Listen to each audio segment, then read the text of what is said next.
Assalamu alaikum wa rahmatullahi wa barakatuh. Ni teny mpaminany sallallahu alaihi wa sallama amreo mpanaradiany sy nananatra azy ireo hoe: raha ifehy ihany nareo isam-bolana de mifeheza 3 andro isam-bolana, isaky ny faha 13, faha 14 ary faha 15 ny volana islamika.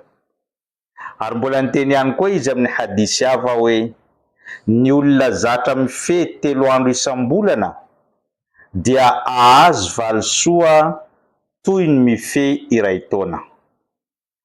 Atsika ao anatin'ny volana Shaaban, volana izay matetika nampifehy ny mpaminany sallallahu alaihi wa sallama imbetsaka, ary nanentanina antsika ihany koa mba hifehy imbetsaka.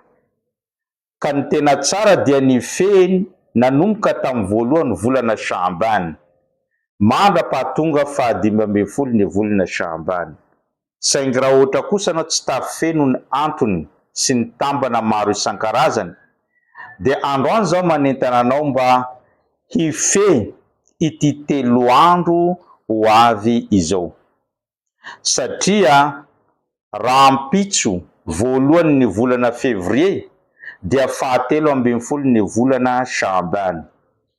Ny alatsinainy dia faha 14 ny volana Shaaban, ary ny talata dia faha 15 ny volana Shaaban.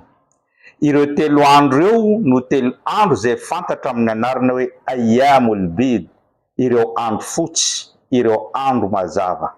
Satria amin'ireo andro ireo, amin'ny atoandro dia miposaka masoandro mazava, ary amin'ny hariva bory ny volana ka mazava ihany koa sy mamirapiratra.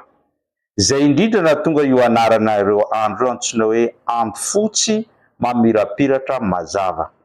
Ka raha tianao hazava tahaka an'izany ihany koa ny fiainanao, tianao amirapiratra tahaka izany ihany koa ny fiainanao, dia ndaontsika hifehy manomboka raha ampitso alahady, alatsinainy ary ny talata, ary zay ny fiafarany ny fifehezana sunna amin'ity volana Shaaban ity. Volana zay iakaran'ireo asa soa.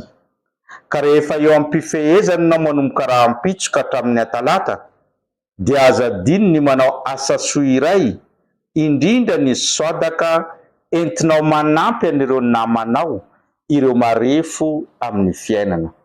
Atsika raha teo ihany koa manangona colis Ramadan, insha Allah ho tolorantsika an'ireo olona sahirana mialokely ny Ramadan, ka raha manana possibilité nao amin'ireo 3 andro ifehezanareo, dia ndaontsika hamory an'izany mba hahafahantsika manampy an'ireo namana alohankelin'ny Ramadan, ary zany no iftarin'izy ireo amin'izany volana Ramadan izany.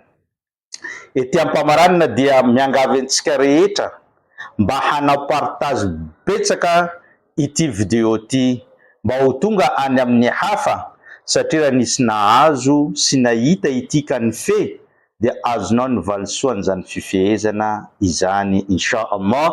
Wassalamu alaikum wa rahmatullahi wa barakatuh.